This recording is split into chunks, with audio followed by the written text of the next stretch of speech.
अस्सलामुअलैकुम विद्यार्थी मित्र। जनाब बाबूभाई सोपारीवाला गर्ल्स प्राइमरी स्कूल આજે તારીખ 17/12/2020 વાર ગુરુવાર। આજે આપણે ધોરણ 5 ગણિત વિષયમાં પ્રકરણ નંબર 10મો અને 100મો ભાગ એનો છઠ્ઠો ભાગ જોઈશું। એના પહેલાંના તાસમાં આપણે આ જ પ્રકરણમાં રૂપિયાનું પૈસામાં અને પૈસાનું રૂપિયામાં રૂપાંતર જોઈ ગયા હતા। હવે આપણે થોડા ઘણા વ્યવહારિક દાખલા જોઈશું। ચાલો, તો શું કીધું છે અહીં? તમે કેટલા વધી શકો છો? તો શ્વાસ બહાર કાઢ્યા પછી તમે શ્વાસ બહાર કાઢશો, બરાબર, એટલે તમારું જે છે 1.52 મીટર, બરાબર, 1.52 મીટર, અને ઊંડો શ્વાસ લઈને, બરાબર, ઊંડો શ્વાસ લઈને માપશો તો 1.82 મીટર એટલે વધી જશે। તો બંને માપનો તફાવત એટલે કે 1.82 અને 1.52 વચ્ચે શું તફાવત છે? તો 1.82 માઇનસ 1.52, તો તમારો તફાવત આવશે 0.30 મીટર। સમજ પડે છે? એટલે કે આપણે શ્વાસ લઈશું એના કરતાં શ્વાસ બહાર કાઢીશું ત્યારે 1.82 મીટર એટલે કે મીટર વધારે આવશે। પછી શું કીધું છે? તમારા પોતાના માટે આ ક્રિયા કરો અને તફાવત માપો। તમે પોતે પણ આ ક્રિયા કરીને તફાવત માપી શકો છો। ચાલો, તમારે 2 મીટરની ઊંચાઈ સુધી પહોંચવા માટે વધુ 45 સેમી વધવાની જરૂર છે, બરાબર। દિનેશ અહીં ઊંચાઈ માપે છે, તો 2 મીટરની ઊંચાઈ સુધી પહોંચવા 45 સેમી વધુ વધવાની જરૂર છે। તો દિનેશની ઊંચાઈ કેટલી હશે? તો આપણે 2માંથી 45ને બાદ કરીશું, તો 45 તો અહીં સેમીમાં છે એટલે એને મીટરમાં ફેરવવું પડશે, એટલે 2 મીટર ઓછા 0.45 મીટર એટલે કેટલા આવશે? 1.55 મીટર। આ કોની ઊંચાઈ આવી? દિનેશની। તો અહીં આપણે લખીશું કે દિનેશની ઊંચાઈ 1 મીટર અને કેટલા સેમી આવશે? પોઈન્ટ પછી આવશે 55 સેમી, 1 મીટર અને 55 સેમી। સમજ પડી ને? આ જવાબ તમારે ચોપડીમાં જ પેન્સિલથી લખવાના રહેશે। હવે આપણે આગળ જોઈશું। ચાલો, આગળ શું કીધું છે? વિવિધ દેશોનું ચલણી નાણું। વિવિધ દેશોનું ચલણી નાણું શું છે? શું તમે અન્ય દેશમાં વપરાતી ચલણી નોટો કે સિક્કાઓ જોયા છે? શિવમ બેંક પાસે જ્યારે આપણે અન્ય દેશોનું નાણું બદલાવીએ તો આપણને કેટલા ભારતીય રૂપિયા મળી શકે તે માટેનું કોષ્ટક છે, બરાબર। તો અહીં આ ભાવ જે છે ને એ 4/10/2017ના રોજનું છે, બરાબર ને? તેથી હમણાં વધી ગયું હશે કે ઘટી ગયું હશે, બરાબર, પણ આ 2017 4/10/2017ના રોજનું છે। અલગ અલગ દેશ છે: કોરિયા, શ્રીલંકા, નેપાળ, હોંગકોંગ, દક્ષિણ આફ્રિકા, ચીન, UAE, USA, જર્મની અને ઇંગ્લેન્ડ। અને ત્યાંનું નાણું કોરિયાનું છે વોન, શ્રીલંકાના રૂપિયા, નેપાળના પણ રૂપિયા, હોંગકોંગના ડોલર, પછી દક્ષિણ આફ્રિકાના રેન્ડ, ચીનના યુઆન, UAEના દિરહામ, USA એટલે અમેરિકા આપણે જે કહીએ એ ડોલર, જર્મની યુરો ને ઇંગ્લેન્ડ પાઉન્ડ।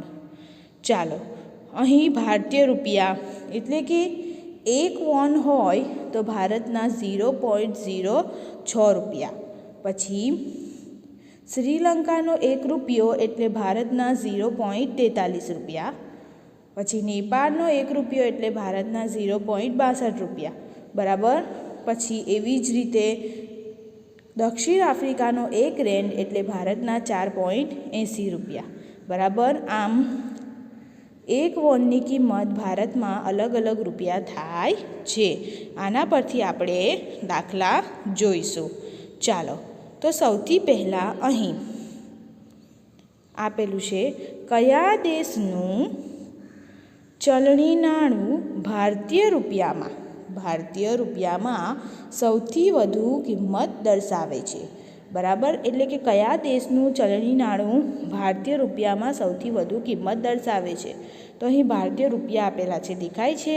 તો સૌથી વધારે છે 86.63. તો આ કયા દેશના છે? તો છે ઇંગ્લેન્ડ. ક્યાંના છે? ઇંગ્લેન્ડ. બરાબર. ચાલો બીજું જોઈએ. શું કીધું છે? મિથુનના કાકા અમેરિકામાં રહે છે. તે મિથુનને ભેટ તરીકે $10 મોકલે છે. મિથુન તેમાંથી શાળા પ્રવાસ માટે $350 વાપરે છે. તો તેની પાસે કેટલા રૂપિયા વધશે? ચાલો, શું કીધું છે? મિથુનને તે ભેટ તરીકે $10. તો USA $1 65.29 રૂપિયા છે. તો તે મિથુનને $10 આપે છે. તો સૌથી પહેલાં આપણે લખીશું કે મિથુનને કાકા તરફથી મળેલ રકમ. બરાબર, $10 છે. તો એને આપણે પહેલાં રૂપિયામાં ફેરવવું પડશે. તો $1 બરાબર 65.29 રૂપિયા. તો આપણી પાસે 10 છે. તો 10 ગુણ્યા 65.29 કરીશું. કેટલા રૂપિયા આવશે? 652.90 રૂપિયા. ચાલો, એમાંથી મિથુન શાળા પ્રવાસ માટે $350 વાપરે છે. એટલે કે 652.90માંથી મિથુન જે છે એ શાળા પ્રવાસમાં $350 વાપરી લે છે. તો બાકી વધેલી રકમ કેટલી? બરાબર, એટલે કે જે રૂપિયા છે 652.90માંથી તે $350 વાપરી લે છે. તો આપણે બાદબાકી કરીશું તો શું જવાબ આવશે? તો જવાબ આવશે $302.90. સમજ પડે છે ને? આમ મિથુન પાસે કેટલા રૂપિયા બાકી રહેશે?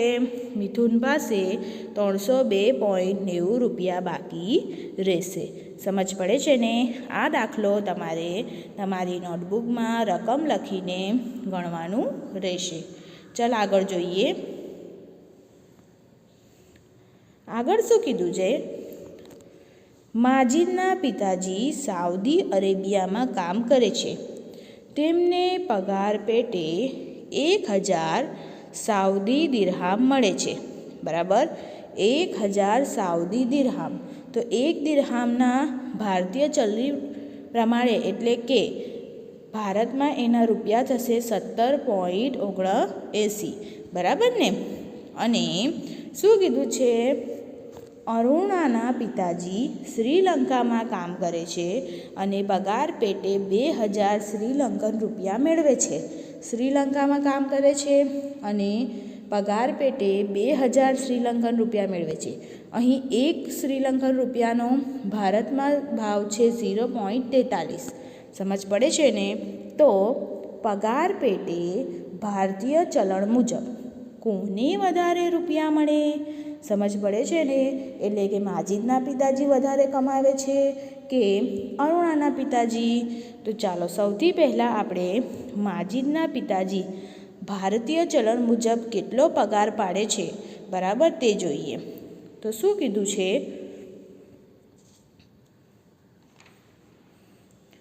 માજીદના પિતાજીનો પગાર 1000 દિરહામ છે. ચાલો, હવે 1000 ગુણ્યા 17.79. કેમ? કારણ કે 1 દિરહામનો ભાવ છે 17.79. તો આપણી પાસે તો 1000 દિરહામ છે એટલે 1000 ગુણ્યા 17.79. ચલો, 1000 ગુણ્યા પોઈન્ટ પછી કેટલી સંખ્યા છે? 2. એટલે છેદમાં કેટલા શૂન્ય આવશે? 2. ચલો, શૂન્ય શૂન્ય ઉડી જશે એટલે 1779 ગુણ્યા 10 એટલે શું આવશે? 17790 રૂપિયા. એટલે કે માજીદના પિતાજી ભારતીય ચલણ મુજબ 17790 રૂપિયા કમાવે છે. હવે કોના આવશે? અરુણના પિતાજીનો પગાર. તો અરુણના પિતાજીનો પગાર બરાબર 2000 શ્રીલંકન રૂપિયા. બરાબર ને? હવે 2000 ગુણ્યા 0.43 કેમ? કારણ કે શ્રીલંકાનો 1 રૂપિયો બરાબર ભારતીય ચલણ મુજબ 0.43 એટલે 2000 ગુણ્યા 0.43. તો 2000 ગુણ્યા પોઈન્ટ પછી કેટલી સંખ્યા છે? 2 એટલે 43/100. શૂન્ય શૂન્ય ઉડી જશે. 43 ગુણ્યા 20 ગુણાકાર કરો તો તમારો જવાબ શું આવશે? 860 રૂપિયા. માજીદના પિતાજીનો પગાર છે ભારતીય ચલણ મુજબ 17,790 અને અરુણાના પિતાજીનો પગાર છે ભારતીય ચલણ મુજબ ₹860. તો આપણે દેખીતી રીતે જ કહી શકીએ છીએ કે કોનો પગાર વધારે છે? માજીદના પિતાજીનો પગાર કેવું છે? વધારે છે. તેથી આપણે લખી શકીએ કે આમ માજીદના પિતાજીને અરુણના પિતાજી કરતે વધારે રૂપિયા મળે. તેથી માજીદના પિતાજીને અરુણના પિતાજી કરતાં વધારે રૂપિયા મળે છે. સમજ પડી ને? આ દાખલો પણ તમારે સમજીને તમારી નોટબુકમાં ગણવાનું રહેશે. આગળ જોઈએ. આગળ શું કીધું છે? આસ્થા થોડાક હોંગકોંગ ડોલર અને વોન ઈચ્છે છે. હોંગકોંગ ડોલર અને વોન ઈચ્છે છે. તેને 4 રૂપિયાના બદલામાં કેટલા વોન મળી શકે છે? ચાલો, વોન કોરિયાના છે, બરાબર? 1 વોન બરાબર 0.06 રૂપિયા. તો આપણે એમ પણ લખી શકીએ કે 0.06 બરાબર 1 વોન. બરાબર ને? આપણને અહીં આપેલું જ છે કે 0.06 બરાબર 1 વોન. તો તેની પાસે કેટલા છે? 4 રૂપિયા. તો 4 રૂપિયા બદલામાં કેટલા વોન મળશે? તો 4 ગુણ્યા 1 છેદમાં 0.06. ચાલો, 0.06 પોઈન્ટ પછી 2 સંખ્યા છે એટલે 6ના છેદમાં 100 આવશે. છેદ આ તો છેદ અને એનો પણ છેદ એટલે છેદનો છેદ અંશમાં જશે. એટલે શું આવશે? 4 ગુણ્યા 100 છેદમાં 6. ચલો, 2 દુ 4, 2 તાલી 6. તો 2 ગુણ્યા 100 છેદમાં 3 એટલે 200ના છેદમાં 3. ચાલો, ભાગાકાર કરો. શું જવાબ આવશે? 200ના છેદમાં 3. તો તમારો જવાબ આવશે 66.67 વોન. એટલે આસ્થાને 4 રૂપિયાના બદલામાં 66.67 વોન મળશે. સમજ પડી ને? ચાલો, હવે આગળ જોઈએ. ચાલો, શું કીધું છે?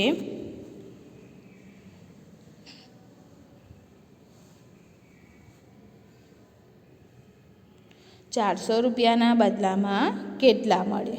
તો ચાલો આપણે આગળ જોયું કે 4 રૂપિયાના બદલામાં કેટલા મળતા હતા? 66.67 વોન. તો અહીં તો 400 છે. તો 400માં કેટલા? તો 400 ગુણ્યા 66.67 છેદમાં 4. ચલો, 66.67 છે. પોઈન્ટ પછી કેટલી સંખ્યા છે? 2 એટલે છેદમાં શું આવશે? 100. એટલે 6667 ગુણ્યા 400 છેદમાં 4 ગુણ્યા 100. 100 ક્યાંથી આવ્યું એ સમજ પડી ને? ચાલો, હવે અહીં 400 ભાગ્યા 4 કરશો તો તમારો જવાબ 100 આવશે. એટલે અહીં 100 આવ્યું. છેદમાં છેદ 100 અને 6667. 100 ઉડી જશે. તેથી શું આવશે? 6667 વોન. તેથી 400 રૂપિયાના બદલામાં આસ્થાને કેટલા વોન મળે છે? 6667 વોન. સમજ પડી ને? ચાલો, આગળ જોઈએ. આગળ શું કીધું છે? તેને 508 રૂપિયાના બદલામાં કેટલા હોંગકોંગ ડોલર મળે? ચાલો, 508 રૂપિયાના બદલામાં કેટલા હોંગકોંગ ડોલર મળે? તો 1 હોંગકોંગ ડોલર બરાબર 8.40 રૂપિયા. એટલે કે 1 હોંગકોંગ ડોલરના ભારતીય ચલણ મુજબ 8.40 રૂપિયા છે. તો અહીં 508 રૂપિયાના બદલામાં કેટલા હોંગકોંગ ડોલર મળે એ આપણે શોધવાનું છે. તો એનાથી ઊંધું પણ આપણે લખી શકીએ કે 8.40 રૂપિયામાં 1 ડોલર. બરાબર? તેથી આપણે લખી શકીએ કે 1 હોંગકોંગ ડોલર બરાબર ₹8.40 આપેલું છે. તો એનાથી ઊંધું કે 8.40માં 1 હોંગકોંગ ડોલર. તો આપણી પાસે કેટલા રૂપિયા છે? 508. તો 508માં કેટલા? 508 ગુણ્યા 1 છેદમાં 8.40. ચાલો હવે 8.40 પોઈન્ટ પછી કેટલી સંખ્યા છે 2 એટલે 840 ગુણ્યા 100 બરાબર આ છેદનો છેદ ઉપર ચાલ્યો જશે શૂન્ય શૂન્ય ઉડી જાય બરાબર 508 ગુણ્યા 10 એટલે 5080 છેદમાં 84 ચલો ભાગાકાર કરો શું જવાબ આવશે તો તમારો જવાબ આવશે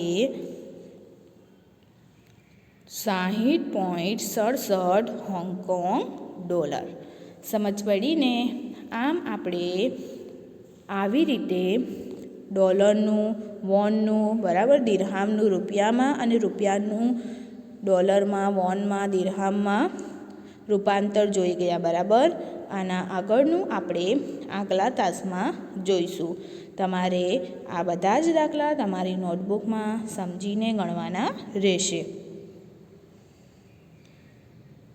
થેન્ક યુ